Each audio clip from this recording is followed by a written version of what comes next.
Para sa mga dumaranas ng type 1 at type 2 na diabetic, bagong diagnose man o matagal nang naranasan ito, ang mga dumaranas ng mga simptomas at komplikasyon ng diabetes.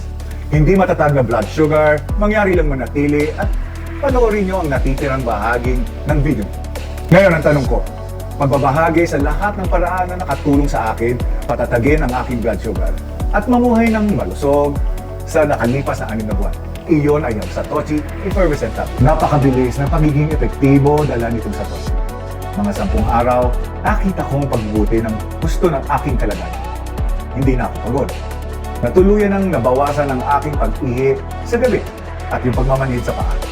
Pagkatapos ng 2 kahon, ang aking blood sugar ay matatag at nakatulong na ako ng Dahil ito ay isang pilula, ang Satoshi ay madaling matunaw at madali itong ma-absorb ng iyong katawan. Araw-araw ang paggamit ito or pag-take ng Satoshi upang ma-stabilize ang iyong dugo. Ako ay nakakasigurado at tinitiyak ko sa inyo na ang Satoshing produkto, ito po ay talagang siguradong sigurado. Ang aking sintomas tulad ng pamamanhid mula sa kamay at ang pag-ihi sa gabi ay nabawasan. Ang aking katawan ay hindi tulad na dati na pagod, kaya sigurado ako na patuloy ang paggamit. Araw-araw, iniinom ko ang 2 basong Satoshi.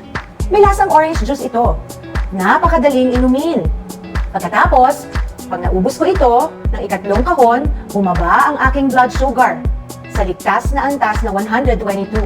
Ramdam kong mas malusog ako dahil hindi na ako nag-iihi sa gabi o may pamamanhid sa mga kamay at mga paa. Ang pag-inom ng 2 baso ng Satoshi araw-araw ay makakatulong sa pananatili ng stable ng iyong blood sugar at may iwasan ang anumang komplikasyon ng diabetes.